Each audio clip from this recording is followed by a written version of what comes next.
किसी के ऊपर आपदाएं आई हैं, कोई दुखी है तो अपने पाप कर्मों से है। पिछले जन्म के पाप कर्मों के आधार से आपका प्रारब्ध बना है। वो प्रारब्ध के दुख, वो पापों का जो संकट आपके ऊपर मंडरा रहा है, आपको परेशान कर रहा है,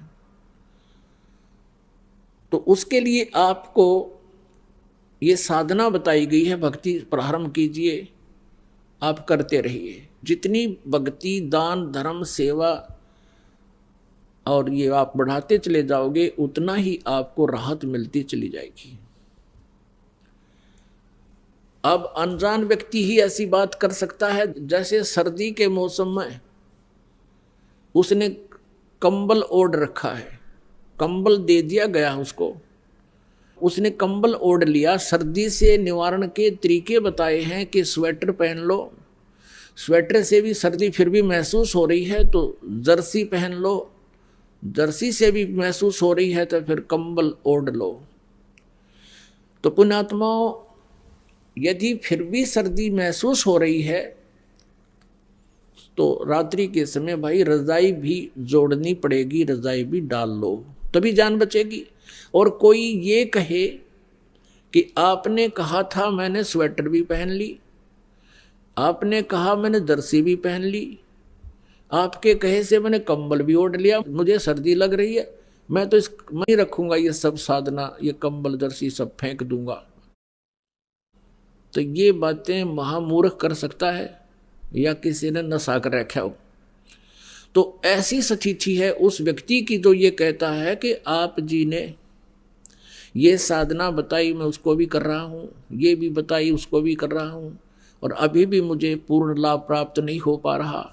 तो उसके लिए वो कहता है जी फिर मैं तो नाम छोड़ दूंगा, मेरी दिल करता है मैं साधना त्याग दूं। तो साधना त्याग देने से तो फिर क्या होगा? जैसे कोई कहे मैं तो जर्सी भी निकाल के फेंक दूंगा, कंबल भी फेंक दूंगा, मुझे कोई राहत नहीं मिल रही, तो नमूनिया होकर मरेगा। फिर उसका ये कोई तरीका है उसको उतार के फेंक दूं? उसका तरीका है कि और एक कंबल और जोड़ बल के इसी तरीके से जान बचेगी। यानी भक्ति, आप अपने मंत्र का जाप और जितना भी ये हवन आदि के लिए, ज्योति के लिए जो भी आप कर सकते हो, सामर्थ्य अनुसार इसको बढ़ाते चले जाओ। इसी से आपका जीवन सुरक्षित होगा। क्योंकि जैसे आप सर्दी ज़्यादा है, कंबल ओढ़ लिया, उससे भी नहीं ठीक हो रही है, तो फिर आप एक कंबल और डालिए, उसी से बचेगी।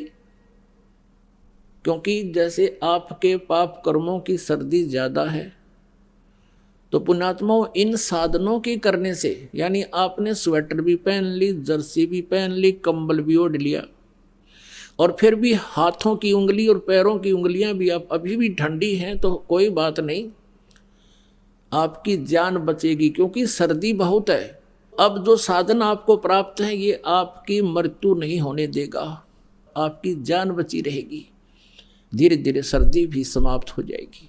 तो इसी प्रकार जो साधनाएं आपको दी जाती हैं और फिर भी आपको कोई महसूस हो रहा है कि मैं बिल्कुल पूर्ण रूप से जो सही लाभ प्राप्त नहीं कर पा रहा हूं, तो ये समझना कि आपके पाप कर्मों की सर्दी अधिक है। जो साधन आपको मिल गए हैं ये आपके जीवन रक्षा करेगा, आपको हानि नहीं होने देगा।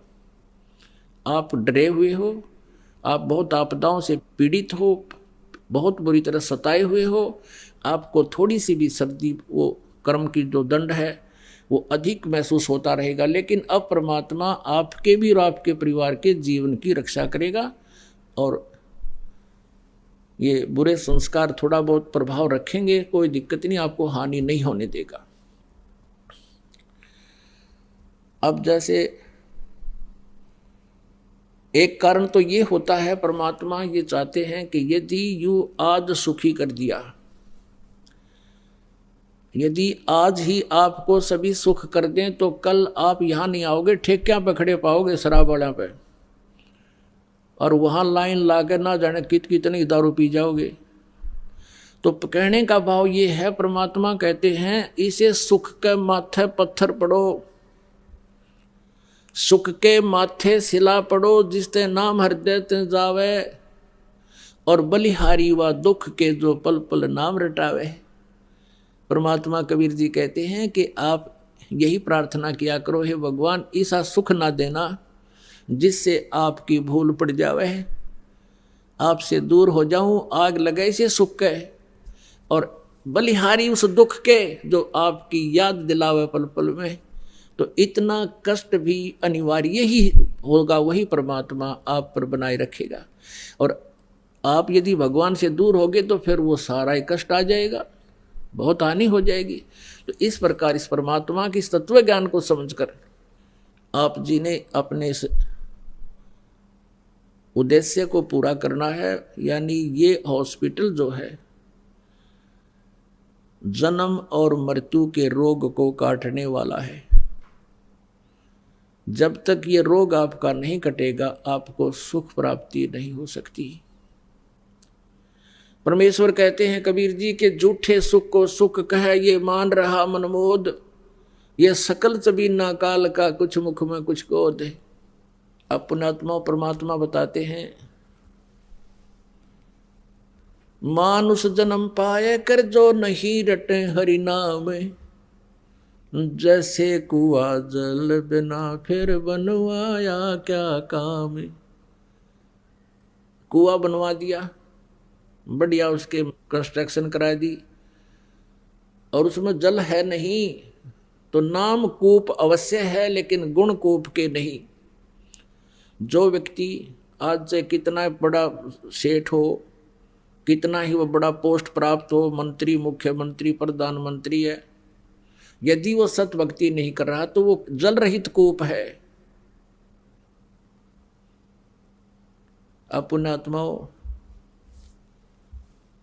क्या बताते हैं, राम रटत दारिद्र भला, नाम रटत दारिद्र भलो, टूटी घर की छाने, वो सुंदर महल किस काम के जहां भक्ति नहीं भगवान। कहते हैं इस भक्ति करने वाला, सत भक्ति करने वाला पूर्ण संत से उपदेश लेकर वो इतना भी निर्धन हो कि उसके मकान की छत भी टूटी हुई हो और वो सत भक्ति कर रहा है, और एक सुंदर चिप्स के मार्बल ला रखे, कोठी बना रखी और 3-3 4-4 मंजिल की, उसमें रहने वाला प्राणी सब भक्ति नहीं कर रहा है। तो परमात्मा कहते हैं राम रटत दारिद्र भला, टूटी घर की छान, और वो सुंदर महल किस काम के जहां भक्ति नहीं भगवान। फिर क्या बताते हैं, मानुष जन्म पाय कर नहीं रटे हरि नामे, जैसे कुआ जल बिना भाई बनवाया क्या काम। अपनात्मा झूठे सुख को सुख है ये मान रहा मनमोद। अब आप जी तो यहाँ मांगने आते हो, घना धन हो जाए, एक मोटरसाइकिल ले लूं या फिर एक कार बढ़िया ले लूं, एक कोठी बना लूं। परमात्मा कहते हैं तो पहले तो भक्ति कर कुछ दिन, क्योंकि आज जमाना टाइम ऐसा है, ये कार मोटरसाइकिल तो आम हो रही है। परमात्मा बंदी छोड़ कहते हैं ये भी समस्या तेरी हल कर दूंगा यदि तेरी नीत साबित देखूंगा। यदि तू भक्ति से वंचित नहीं होता दिखेगा तो ये भी सब समस्या का समाधान अवश्य कर देंगे, क्योंकि फिर आपको कार मोटरसाइकिल भगवान देगा, आप कहाँ जाओगे? आप यहाँ आओगे भगवान के दरबार में, और 2 वैन और बिठा के लाओगे पड़ोसियों ने, उनका उद्धार कराओगे तो आपको कार देगा भगवान, अवश्य देगा। और आप मांगो कार फिर सह सपट्टे कर लूँ कि तो धक्के खाने जाओ पहाड़ियाँ पे, फिर नहीं देगा। तो कहने का भाव ये है कि आपको संसारिक सुविधाएं भी देगा, लेकिन उसका सदुपयोग करते दिखोगे तो आपको सब सुविधाएं देगा। आपकी नीति ये देखेगा। जैसे अब हम क्या देखते हैं, 10-10 वर्ष से जिन्हों नाम लिया है और परमात्मा ने आज उनकी वो मौज कर दी। पहले तो उनके संकट निवारण किए, और अब उनकी नीत साबत देख कर परमात्मा ने कि अब ये मेरे से दूर नहीं जा सकते। आज उनकी ऐसी स्थिति कर दी, उन्होंने कार ली और कार लेने से पहले उन सब के एक रस पूरे परिवार के मन में ये आया कि भगवान ने कार दी है तो हम अपने सत्संग में जाया करेंगे, और भी कोई मिल गया उसको भी फ्री ले जाया करेंगे, उसका भी कल्याण होगा। तो ऐसे आपको वो सुविधा भी देगा जो इस काल के सुख को तुम अपने संस्कार से प्राप्त नहीं कर सकते, परमात्मा अपने कोटे से देगा। तो इस प्रकार आप जी ने इस परमात्मा के मार्ग को समझना। कहते हैं इस झूठे सुख को सुख है और मान रहा मनमोद। बिना भक्ति करने वाले प्राणी चाहे यहाँ पर प्रधानमंत्री बन जाए और चाहे कोई मुख्यमंत्री बन जाए, उसका जीवन सुरक्षित नहीं है। और आगे क्या दुर्गति होगी उसकी, कलेजा हिल जाएगा जरा सा भी ध्यान से कोई सुन लेगा उस कहानी को, परमात्मा के विधान को। लेकिन हमें परमात्मा का विधान पता नहीं, जिस कारण से हम ये डले ढोण पर ही लगे रहते हैं। बहुत से प्रमाण है हमारे पास। जैसे एक बार पोलैंड देश का पूरा मंत्रिमंडल, जिसमें 95 के करीब सदस्य थे, और किसी का शोक व्यक्त करने जहाँ थे किसी दूसरे शहर में हवाई जहाज के द्वारा, सारे के सारे एक्सीडेंट में मारे गए। अब परमात्मा कहते हैं कि झूठे सुख को सुख है, ये मान रहा मनमोद। ये सकल जबीना काल का, कुछ मुख में कुछ क्रोध। आप यहाँ भी देखा, जैसे एक बहुत से प्रमाण हैं। हरियाणा के एक बार 2 मंत्री हेलीकॉप्टर में मारे गए, जिसमें एक तो बहुत बड़ा सेठ था, पैसे वाला, फैक्ट्रियाँ थी जिसकी। अब एक मंत्री की शपथ जिसको प्राप्त हुई है, उसकी कितनी आशाएं होंगी, ये करूँगा वो करूँगा, हैं?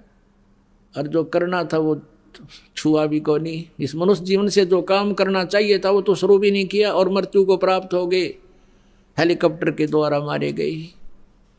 तो पुण्यात्माओं, इस तत्व ज्ञान की रोशनी में हमें उनके साथ क्या होगा ये स्पष्ट दिखाई देता है।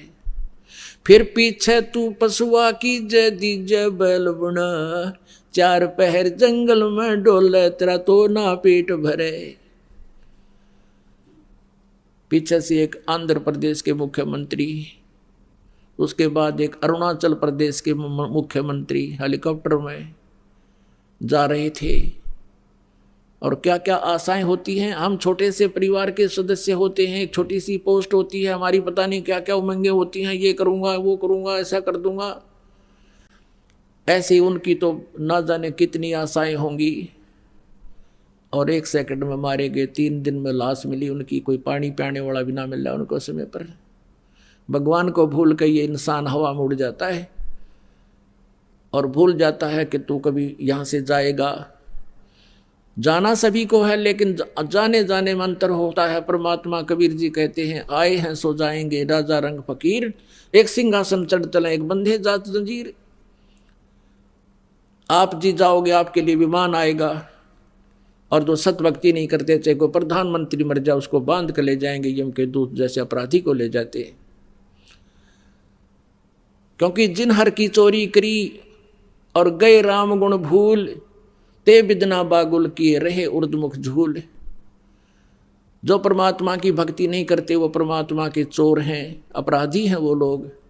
उनको फिर यम के दूत, काल के दूत पकड़ कर ले जाएंगे, और आप जी को आदर के साथ सिंहासन पर बैठाकर, विमान में बैठाकर परमात्मा की प्यारी आत्माएं आपको साथ लेकर जाएंगी। और भगवान आएगा इस दास के रूप में। तो आए हैं सो जाएंगे राजा रंग फकीर, एक तो सिंहासन चढ़ कर जा, एक बंधे जात जंजीर। जाने में कितना अंतर हो जाता है। अब परमात्मा की महिमा आपको सुनाते हैं। जब हम परमात्मा कबीर जी की शरण में आ जाते हैं, इस काल का दबाव हम पर नहीं रहता। यदि हम मर्यादा से हीन हो जाते हैं तो फिर हमारे ऊपर परमात्मा का प्रोटेक्शन हट जाता है हमारे ऊपर से, फिर काल का प्रभाव फिर आ जाता है। इसलिए हमने परमात्मा कबीर जी की मर्यादा में रहना चाहिए। और ये नियम आपको बताए जाते हैं, ये आपने बहुत दृढ़ता से पालन करना चाहिए इनका। कबीर साहब कहते हैं, 100 वर्ष सतगुरु पूजा, एक दिन आन उपासी वो अपराधी आत्मा फिर पड़े काल की फांसी। आप क्या कहने का भाव यह है कि 100 वर्ष तो आप ये साधना करते रहिए जो दास ने बता रखी है, और एक दिन भी आपने अन्य उपासना कर ली किसी देव देवता की या और किसी प्रकार की भी क्रिया, कहते हैं वो अपराधी आत्मा फिर पड़े काल की फांसी। फिर परमात्मा का हाथ हट जाएगा, आपका नाम टूट जाएगा। आपके साथ कहाँ तक भी छल हो सकता है। जैसे किसी भक्त ने 2 वर्ष 3 वर्ष 4 वर्ष 10 वर्ष ये नाम रखा, सब सुख हो गए। अब सुख में ये परमात्मा को भूलकर लोक लाज को ज्यादा मानता है। लोक लाज में आकर उसने कोई गलती मर्यादा कर भंग कर दी तो फिर क्या होगा, भगवान का कनेक्शन कट गया। और उसके बाद जो भी साधना आप कर रहे हो वो नहीं आपको मिल रही, और उसके से पहले आप जी ने जो भी भक्ति साधना धर्म पुण्य आपने कर लिया वो आपके गुड अकाउंट में डिपॉजिट हो गया,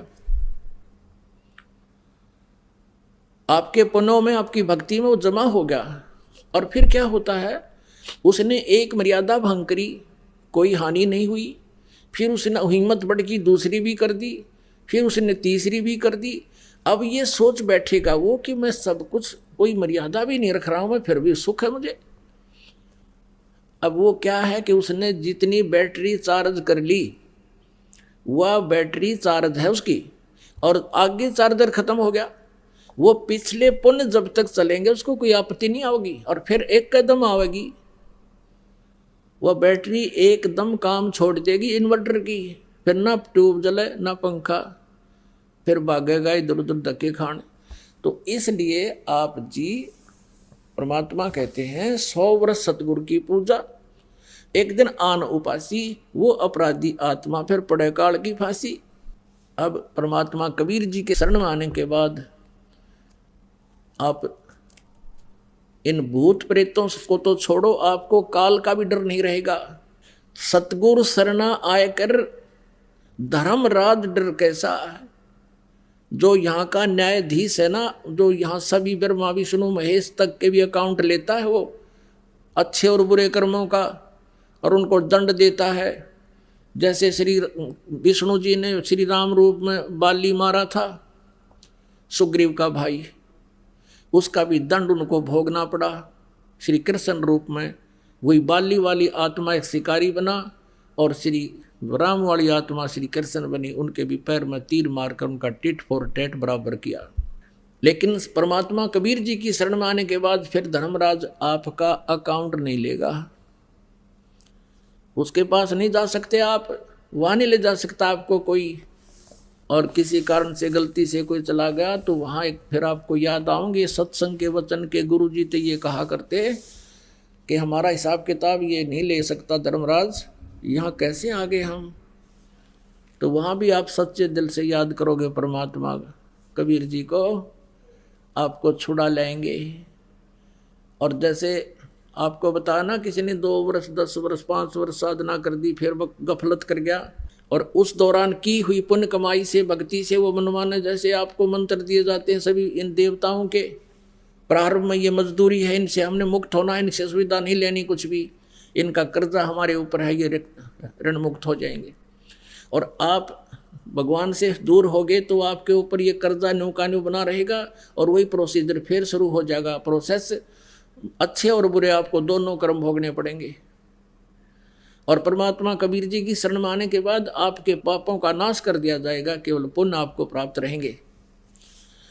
तो उन पुण्यों के आधार से जैसे आप प्रथम मंत्र में सभी ब्रह्मा जी, विष्णु जी, शिव जी, दुर्गा, इनके नाम भी और गणेश जी के भी मंत्र आपको दिए जाते हैं, इनकी मजदूरी करके इनकी कमाई करते हो, तो फिर इस आधार से आप कभी कोई तो शिव जी के लोक में चला जाएगा उस एक मंत्र की कमाई से।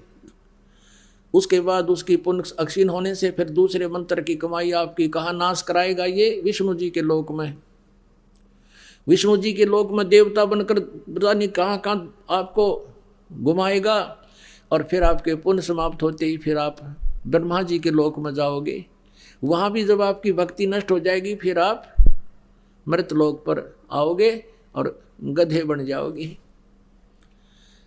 अब जैसे आप जी को ये ज्ञान दिया जा रहा है, किसी कारण से आप पर गलती बन भी गई और आप वहां पहुंच गए शिव जी लोक में, विष्णु जी के लोक में, ब्रह्मा जी के लोक में,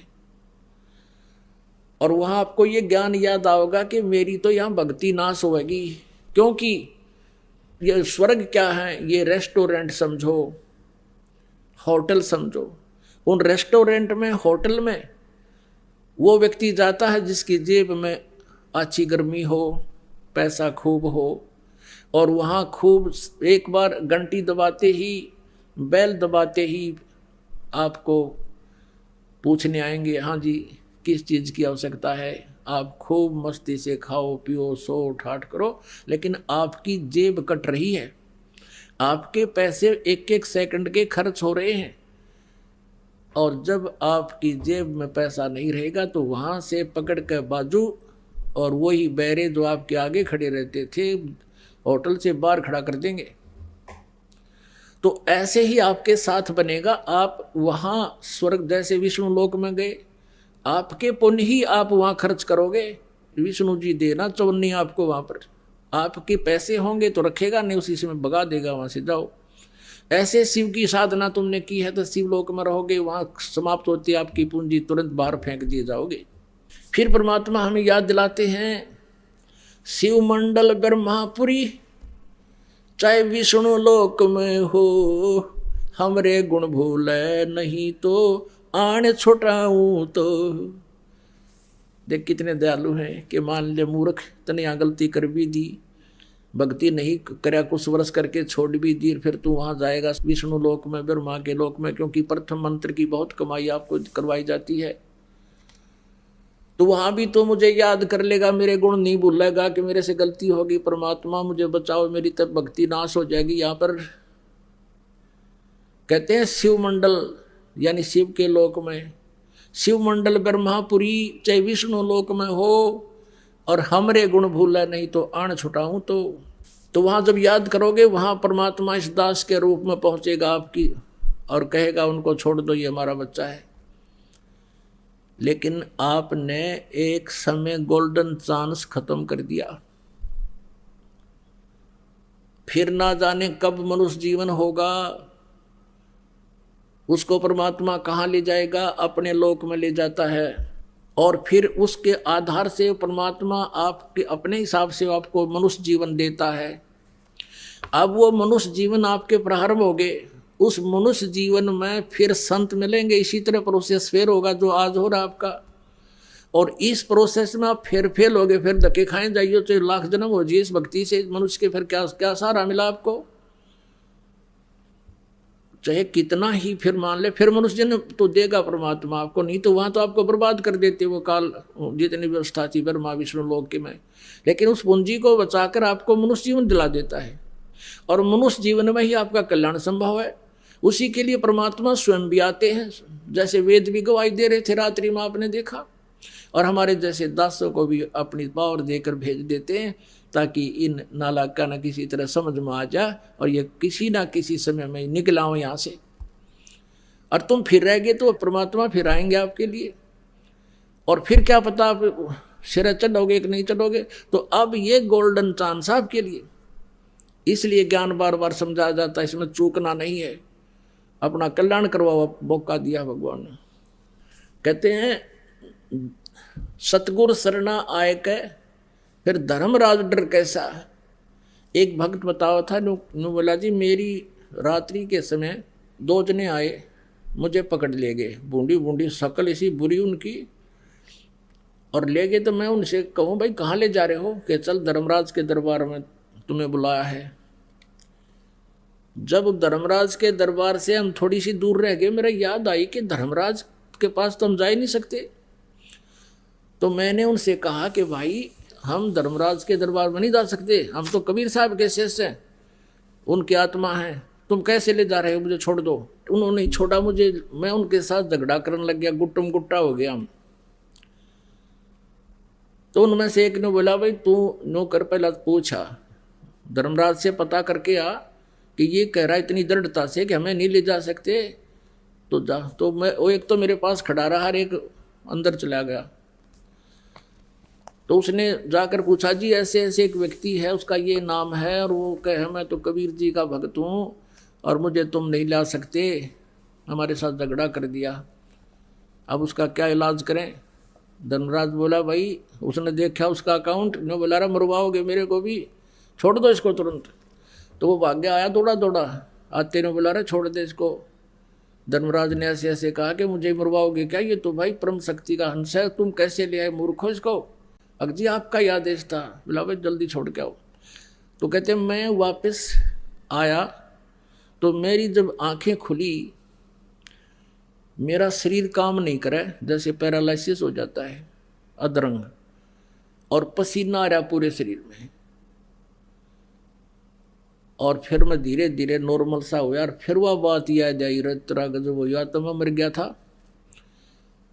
और फिर वो दूना दृढ़ता आ गई कि सचमुच सच्ची बात है, परमात्मा के जो वचन है वो सारे सच्चे हैं। तो क्या कहते हैं, मूर्ख मनवा काल की चिंता क्यों सताती है, सतगुरु अपना साथी है, वो तो हरदम साथी है।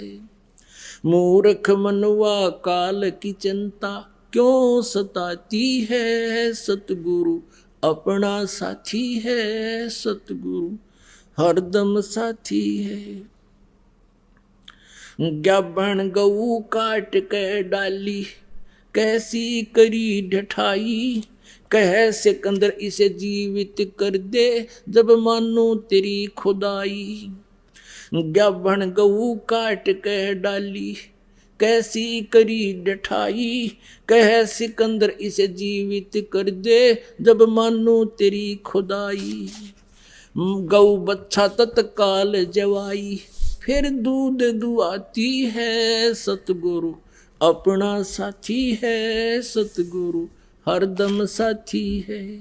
मूर्ख मनवा काल की चिंता क्यों सताती है, सतगुरु अपना साथी है, सतगुरु हरदम साथी है। मूर्ख मनवा काल की चिंता क्यों सताती है, सतगुरु अपना साथी है, सतगुरु हरदम साथी है।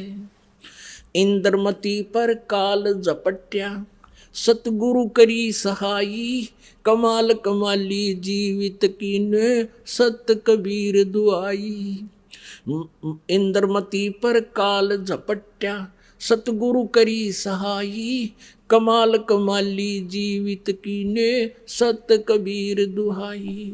सिकंदर की जलन बुझाई, वो तो करामाती है, सतगुरु अपना साथी है, सतगुरु हरदम साथी है।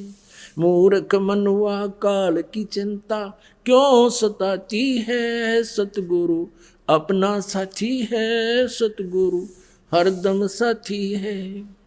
बिजली खान पठान समझाया और अब्राहिम सुल्तानी, हिंदू राजा वीर सिंह ने सिख गुरु की मानी। बिजली खां पठान सुलझाया और अब्राहिम सुल्तानी, एक हिंदू राजा वीर सिंह ने सिख गुरु की मानी। वेद कतेब कहें एक कहानी, कोई जात न पाती है, सतगुरु अपना साथी है, सतगुरु हरदम साथी है। मूर्ख मनवा काल की चिंता क्यों सताती है, सतगुरु अपना साथी है, सतगुरु हरदम साथी है। जो चाहे सो कर दे सतगुरु, जो चाहे सो कर दे परमेश्वर, भरम पड़ो ना मत कोई, सेऊ दड़ पे शीस चढ़ाया, पाछे करी रसोई। जो चाहे सो कर दे सतगुरु, भरम पड़ो मत कोई, सेऊ दड़ पे शीस चढ़ाया, पीछे करी रसोई। माँ बेटे की 84 खोई, या कथा बताती है, सतगुरु अपना साथी है, सतगुरु हरदम साथी है। मूर्ख मनवा काल की चिंता क्यों सताती है, सतगुरु अपना साथी है, सतगुरु हरदम साथी है। जगन्नाथ का मंदिर बचाया, जल्दी न करी चढ़ाई, जगन्नाथ का मंदिर बचाया, समुद्र न करी चढ़ाई, साहेब कबीर के तेज के आगे फीका पड़ गया भाई। जगन्नाथ का मंदिर बचाया, समुद्र न करी चढ़ाई, साहेब कबीर के तेज के आगे फीका पड़ गया भाई। विपर रूप धर देई दुहाई, मेरी नहीं पार बसाती है, सतगुरु अपना साथी है, सतगुरु हरदम साथी है। मूर्ख मनवा काल की चिंता क्यों सताती है, सतगुरु अपना साथी है, सतगुरु हरदम साथी है। राज दरबार में साहेब कबीर ने पग पर डाला पानी, जगन्नाथ के पांडे के पैर की या पड़गी अग्न बुझानी।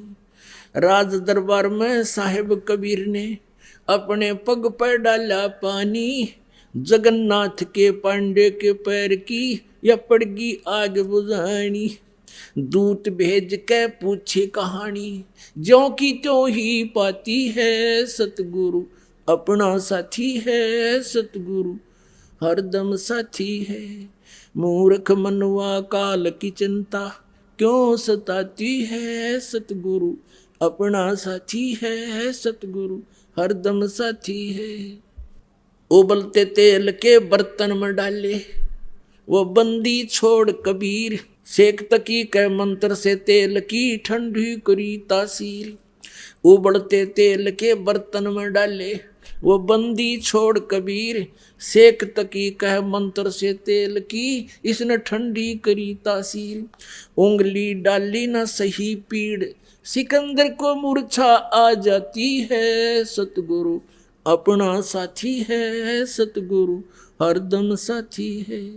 मूर्ख मनवा काल की चिंता क्यों सताती है, सतगुरु अपना साथी है, सतगुरु हरदम साथी है।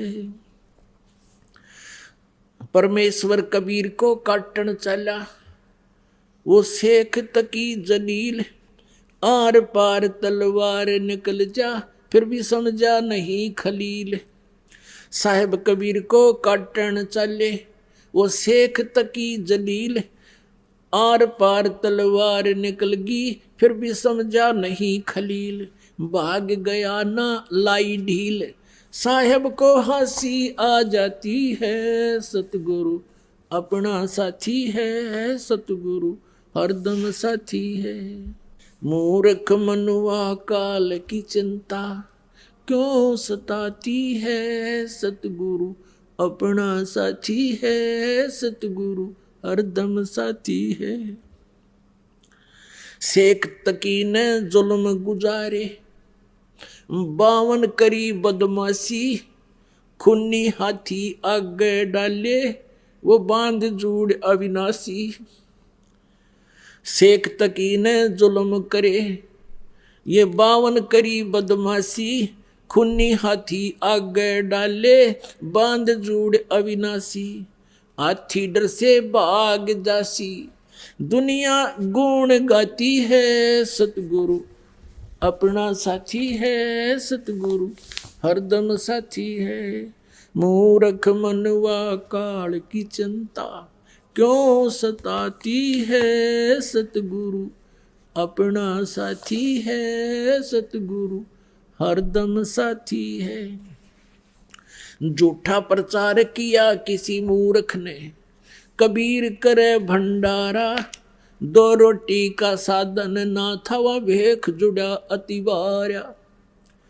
झूठा प्रचार किया किसी मूर्ख ने, कबीर करे भंडारा, 2 रोटी का साधन नहीं था भेख जुड़ा अतिवार्या। बन आया के 100 बन जारा, यो होता ही माती है, सतगुरु अपना साथी है, सतगुरु हरदम साथी है। मूर्ख मनुआ काल की चिंता क्यों सताती है, सतगुरु अपना साथी है, सतगुरु हरदम साथी है। जीवा दत्ता ने सुख के खूंट पर ले परीक्षा वारी, परमेश्वर कबीर के चरणा अमृत से हरी होगी वह सूखी डारी। जीवा दत्ता ने सूख के खूंट पे ले परीक्षा भारी, परमेश्वर कबीर के चरणामृत से हरी हुई वह डारी। कबीर बट से वो जाता पुकारी, दुनिया देखण जाती है सतगुरु, अपना साथी है सतगुरु, हरदम साथी है। मूर्ख मनुआ काल की चिंता क्यों सताती है सतगुरु, अपना साथी है सतगुरु, हरदम साथी है। रविदास कबीर जी हाथी चढ़ चाले, संग ले ली गण का माई। रविदास कबीर जी हाथी चढ़ चाले, संग ले ली गण का माई। गंगो दक्षी सी में भर के मदराजों पीवे भाई। रविदास कबीर जी हाथी चढ़ चाले, संग ले ली गण का माई। गंगो दक्षी सी में भर के मदराजों पीवे भाई। 64 लाख ने भक्ति बहाई, मूर्ख को नहीं प्रतीत आती है सतगुरु, अपना साथी है सतगुरु, हरदम साथी है। मूर्ख मनुआ काल की चिंता क्यों सताती है सतगुरु, अपना साथी है सतगुरु, हरदम साथी है। गुरु रामदेवानंद जी ने दया करी, राम नाम का प्याला, सतनाम का मंत्र दे के ये किया ज्ञान उजियाला। गुरु रामदेवानंद जी ने दया करी, प्याया राम नाम का प्याला, सतनाम का मंत्र देकर किया ज्ञान उजियाला। चरणों के माँ रह रामपाला, अब भक्ति मन भाती है सतगुरु, अपना साथी है सतगुरु, हरदम साथी है। मूर्ख मनुआ काल की चिंता क्यों सताती है सतगुरु, अपना साथी है सतगुरु, हरदम साथी है। अपनात्माओं, हमने इस परमेश्वर का ज्ञान ना होने से अन्य सभी को भगवान मान लिया, एक कबीर जी को छोड़कर। और परमात्मा को परमात्मा माने बिना हम वो लाभ भगवान वाला नहीं ले सकते। जैसे बबूल के पेड़ को हमने आम जानकर बो रखा था, या किसी ने कैर बोल रखा है, किसी ने झाड़ बो रखा है, या अन्य कोई पौधा पेड़ लगा रखा है जो आम नहीं है, तो आम का लाभ नहीं प्राप्त कर सकते। हमने सभी को भगवान मान लिया, हनुमान जी को भी भगवान मान लिया, खाटू श्याम को भी भगवान मान लिया। हमने कितना कोई बाबा मर गया, उसके ऊपर कोई कब्र बना रखी है, मंदिर मंडी बना रखी है, उसको भगवान मान लिया। और अपने आप 4 ईंट कहीं लगा करके उसके माथा टेकन लाग गए। और फिर अन्य साधनाएं क्या बता रखी हैं, परमात्मा याद दिलाते हैं, आप पे लिपे, आप पे पोते, आप पे बनावे ओई, और उस पे बुढ़िया फिर पोते मांगे, देखा कल कहाँ खोई। ओई माता के व्रत ये पूजा करते हैं माई। एक आप पे बनाओगे, एक औरत की शकल सी बना लेंगे, आजकल तो बड़ी बनाए चित्र ले आवे की कहते हैं। पहले आप पे बनाया करते नो, चित्र से बना के एक औरत की घाघरा परा देते और उसको हाथ लगा देते नो, बूढ़े बूढ़े हैं। और उसके सामने फिर बुढ़िया हाथ जोड़ कर नो कहे, ए हुई माता, मैंने पोता जी ये हैं, मेरे घर में सुख रही है। नो कहा आप पे लिपे, आप पे पोते, उस स्थान को मड प्लास्टर से लिपया करती, और आप पे बनाई हुई वह माता भी आप पे कंस्ट्रक्ट करी, और फिर उस पर अपने बढ़ाई हुई बहनों का तो मेरी सुरक्षा करिए, उसमें पोते मांगे। नो क्या कल कहाँ से खोई। परमात्मा कहते हैं जाटी पूजे, पीपल पूजे, और सिर तुलसा के हो, और दूध पूत में खैर राखिए, नो पूजू हो तो तेरा गजो भैयो। नो क्या जांडी पूजे, पीपल पूजे, और तुलसी ने पूजे, और इनका आगे हाथ जोड़ कर नो के हमारे दूध और पूत की सुरक्षा करिए हो, या अपनी सुरक्षा तो कर लियो, ये पीपल और ये तुलसा इन बकरा खा जा। तो परमात्मा कहे हमने ये भी भगवान मान लिया और भगवान को भगवान मानना नहीं है, तरह के जो भैया। अब परमेश्वर कबीर जी हमें याद दिलाते हैं। अब जैसे कि आपको रात्रि के समय सत्संग सुनाया था, उसमें बताया था कि वो परमात्मा सतलोक से चलकर आता है, गति कर कर आता है। वो तीसरे लोक में रहता है, ऊपर मुक्ति धाम में, सतलोक में। एक तो ये काल का लोक है, 21 ब्रह्मांड का अक्षेत्र है, और इसको सरपुरुष भी कहते हैं, इसको ब्रह्म भी कहते हैं, जो श्री ब्रह्मा, श्री विष्णु, श्री शिव जी के पूज्य पिताजी हैं।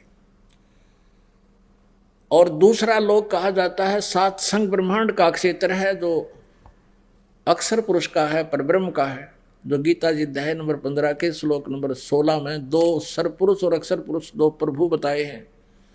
और 17वें में कहा कि उत्तम पुरुष है तो अन्य, वो वास्तव में श्रेष्ठ पुरुष यानी परमात्मा तो इन दोनों से कोई और है।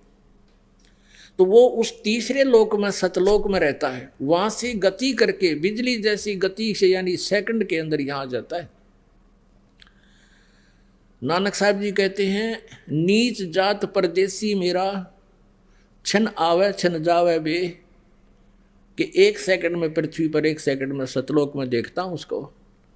नीच जात जिसको तुम धानक कहते हो, वो पूर्ण परमात्मा है, वो परदेसी। तो वहां से वो सचखंड से गति करके आता है, अपनी प्यारी आत्माओं को मिलते हैं और फिर उनको तत्व ज्ञान से परिचित कराते हैं। इसी अपनी महिमा के अनुसार, अपने गुणों के आधार से, जिसके विषय में सदग्रंथ बताते हैं, तो परमात्मा आदरणीय गरीबदास साहिब जी को मिले थे, गांव छुडानी, जिला जज्जर, हरियाणा के अंदर। और उस अच्छी आत्मा को, उस नेक आत्मा को, जिन जैसी अच्छी आत्माओं को वो मिलते हैं, वेद में ये भी प्रमाण दिया है कि जैसे आकाशीय बिजली किसी विशेष धातु पर ही गिरती है, अन्य स्थानों पर नहीं, तो ऐसे ही वो परमात्मा उन अच्छी आत्माओं पर ही अट्रैक्ट होते हैं। हमारे जैसे अड़ंग्यान वो क्या करेंगे, वो आकर के जो सुनबीले और माना नहीं, जैसे 64 लाख शिष्य हो गए थे परमेश्वर कबीर जी के, जब वो परमात्मा बनारस में रहते थे एक दानक रूप में। 64 लाख शिष्य जिनको इतने सुख दे दिए थे, वो सोच भी नहीं सकते थे। इस मालिक की कृपा से उनको नाम जाप से इतना लाभ हुआ था। और फिर परमात्मा ने एक परीक्षा की थी कि भगवान को कैसे पहचाना इन्होंने, केवल सुखों से ही वो भगवान मान रहे हैं या कुछ मेरे से परिचित भी हैं। तो सभी भाग गए थे हम छोड़कर भगवान को। वो सुनाएंगे कथा भी समय आने पर। वो परमेश्वर गरीबदास साहिब जी को मिले थे, उस अच्छी आत्मा को। और फिर वो 10 वर्ष के थे उस समय गरीबदास साहिब जी। किसान परिवार में जन्म था, जाट परिवार में गरीबदास जी का। 10 वर्ष के बालक अपने ही खेतों में गौवें चरा रहे थे, वहाँ गवाले बनकर गए हुए थे। वहाँ से परमात्मा उनकी आत्मा को सचखंड लेकर गए थे। वो बच्चा मृत हो गया था, शरीर उसका निढाल हो गए थे। गांव वाले गांव में ले आए थे, उसको अंतिम संस्कार करने की तैयारी कर रहे थे। 5-6 घंटे लग गए थे इस प्रोसेस में। परमात्मा उस आत्मा को ऊपर लेकर गए, गरीबदास जी की आत्मा को। ब्रह्मा का लोक देखा, विष्णु का लोक, शिव जी का लोक, धर्मराज का लोक, फिर सब दुर्गा का लोक, ब्रह्मलोक, और ये जहाँ ये काल 1 लाख जीवों को खाता है वो स्थान दिखाया। फिर सचखंड में लेकर गए, वहाँ परमात्मा ने अपना वास्तविक रूप दिखा। और फिर उस प्यारी आत्मा को वापस छोड़ दिया। फिर उस गरीबदास साहिब जी ने उस परमात्मा की महिमा का एफिडेविट दिया। अमृतवाणी में वो बोला, परमात्मा ने वो ज्ञान फीड कर दिया गरीबदास जी की अंतःकरण में। अब जैसा कि आपने सुना कि उस परमेश्वर ने कैसे कैसे चमत्कार करके दिखाए जो भगवान किया करते हैं, लेकिन हम फिर भी उनको परमात्मा नहीं मान सके, नहीं उनको परमात्मा स्वीकार किया, जिस कारण से हम भटक रहे हैं। वो परमात्मा यहाँ ज्ञान देने के उद्देश्य से आते हैं और वो क्या बताते हैं कि तुम हिंदू और मुसलमान 2 नहीं हो, सिख और ईसाई ये भिन्न नहीं हो, तुम मेरे बच्चे हो। आप मुझे पाने के लिए ही विभाजित हो चुके हो। आज मैं तुम्हारे समक्ष खड़ा हूँ, मैं तुम्हारा भगवान हूँ, तुम मेरे बच्चे हो, मैं तुम्हारा पिता हूँ। लेकिन इन काल के दूतों के द्वारा हम इतने भ्रमित कर दिए जाते हैं हम परमात्मा को साक्षात खड़े को भी नहीं पहचान पाते, हम इतने अबोध बन जाते हैं। अब क्या बताते हैं भगवान कबीर परमेश्वर जी, मैं रोवत हूं सृष्टि को, ये सृष्टि रोवे मोहे। कह कबीर हमरे वियोग को, समझ ना सकता कोई। गोता मारूं स्वर्ग में, जा बैठूं पाताले। कह कबीर ढूंढता फिरूं मैं अपने हीरे मोती लाल। तुम हीरे और मोती लाल हो उस परमात्मा के पुण्यात्माओं, आप जी को ढूंढ रहे हैं परमेश्वर। अब जैसे ये ज्ञान गंगा नामक पुस्तक आप तक पहुंचाई परमात्मा ने, और आप उसको पढ़कर आप खींचे आ रहे हो, क्योंकि ये दास जो है उस कबीर परमात्मा का एक समझो जैसे कबाड़िए होते हैं ना, कबाड़िए, और वो अपने दिहाड़ी पर नौकर छोड़ देते हैं कि भी ये ले जाओ चुंबक। वो क्या करते हैं, लोहे को लाकर कबाड़ी को देते हैं, कबाड़िया उनको तोल कर उसके हिसाब से उनका रेट दे देता है उनको मजदूरी। तो वो क्या करते हैं कि चुंबक भी साथ रखते हैं और उस चुंबक को धागे से बांध कर ऐसे जमीन पर लटकाते घिसड़ाते चलते हैं। जो लोहे के कण होते हैं उसको चिपक जाते हैं और वो उतार के उनको अपनी झोली में डाल लेते हैं, और जो कंकर पत्थर हैं वो पड़े रह जाते हैं।